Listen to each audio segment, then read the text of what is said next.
Hi friends, ಇವತ್ತು ನಾವು Indian currency value ಬಗ್ಗೆ ತಿಳಿದುಕೊಳ್ಳೋಣ. ನಮ್ಮಲ್ಲಿ ತುಂಬಾ ಜನ ಅಮೆರಿಕನ್ ಡಾಲರ್ಗೆ ನಮ್ಮ ಇಂಡಿಯನ್ ಕರೆನ್ಸಿಯನ್ನು ಹೋಲಿಸಿಕೊಂಡು ಅಲ್ಲಿನ ಡಾಲರ್ಗೆ ಜಾಸ್ತಿ ವ್ಯಾಲ್ಯೂವನ್ನು ಕೊಡುತ್ತಾರೆ. ನಮ್ಮ ಇಂಡಿಯನ್ ಕರೆನ್ಸಿಯನ್ನು ಕೀಳಾಗಿ ಕಾಣುತ್ತಾರೆ. ಕೆಲವು ದೇಶಗಳಲ್ಲಿ ನಮ್ಮ ಇಂಡಿಯನ್ ಕರೆನ್ಸಿ ವ್ಯಾಲ್ಯೂವನ್ನು ತಿಳಿದುಕೊಂಡರೆ ನಿಜವಾಗಿಯೂ ಅಚ್ಚರಿಯಾಗುತ್ತದೆ.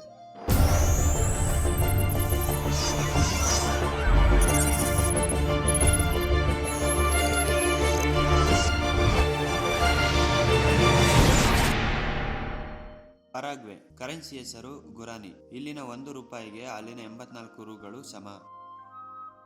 ಕೋಸ್ಟಾರಿಕಾ ಕರೆನ್ಸಿ ಹೆಸರು ಕಲೋನ್ಸ್. ಇಲ್ಲಿನ 1 ರೂಪಾಯಿಗಳಿಗೆ ಅಲ್ಲಿನ 8 ರೂಪಾಯಿ ಸಮ. ಹಂಗರಿ ಕರೆನ್ಸಿ ಹೆಸರು ಫಾರಿನ್. ಇಲ್ಲಿನ 1 ರೂಪಾಯಿ ಅಲ್ಲಿನ 4 ರೂಗಳಿಗೆ ಸಮಾನ. ಶ್ರೀಲಂಕಾ ಕರೆನ್ಸಿ ಹೆಸರು ಶ್ರೀಲಂಕನ್ ರುಪಿ. ಇಲ್ಲಿನ 1 ರೂಪಾಯಿಗೆ ಅಲ್ಲಿನ 2 ರೂಪಾಯಿಗಳು ಸಮ. ಪಾಕಿಸ್ತಾನ್ ಕರೆನ್ಸಿ ಹೆಸರು ಪಾಕಿಸ್ತಾನ್ ರುಪಿ. ಇಲ್ಲಿನ 1 ರೂಪಾಯಿಗೆ ಅಲ್ಲಿನ 1.5 ರು ಸಮ.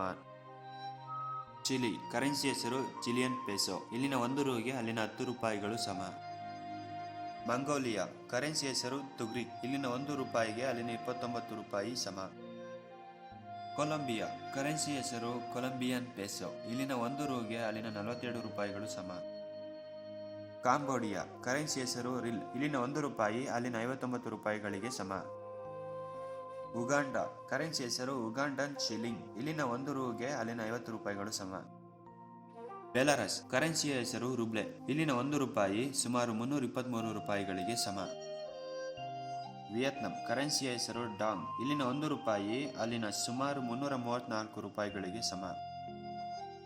ಇರಾನ್ ಕರೆನ್ಸಿ ಹೆಸರು ರಿಯಾಲ್. ಇಲ್ಲಿನ 1 ರೂಪಾಯಿ ಸುಮಾರು 469 ರೂಪಾಯಿಗಳಿಗೆ ಸಮ. ಎಲ್ಲ ದೇಶಗಳಿಗಿಂತಲೂ ನಮ್ಮ 1 ರೂಪಾಯಿಗೆ ಈ ದೇಶದಲ್ಲಿ ವ್ಯಾಲ್ಯೂ ಜಾಸ್ತಿ. ಸೊ ಫ್ರೆಂಡ್ಸ್, ನಮ್ಮ 1 ರೂಪಾಯಿ ವ್ಯಾಲ್ಯೂ ಬಹಳ ದೇಶಗಳಲ್ಲಿ ಎಷ್ಟು ಅಂತ ತಿಳಿದುಕೊಂಡಿದ್ದೀರಲ್ಲ. ಇಂದಿನಿಂದ ನಮ್ಮ 1 ರೂಪಾಯಿ ಡಾಲರ್ಗೆ ಹೋಲಿಸಿಕೊಂಡು ನಿರಾಸೆ ಪಡದೇ ಇರೋಣ. ಸೊ ಫ್ರೆಂಡ್ಸ್, ನೋಡಿದ್ರಲ್ಲ, ಇಂತಹ ಅನೇಕ ಆಸಕ್ತಿದಾಯಕ ವಿಷಯಗಳನ್ನು ತಿಳಿದುಕೊಳ್ಳಬೇಕೆಂದರೆ ಸಬ್ಸ್ಕ್ರೈಬ್ ಮಾಡಿ ಅನ್ನೋನ್ ಫ್ಯಾಕ್ಟ್ಸ್ ಇನ್ ಕನ್ನಡ.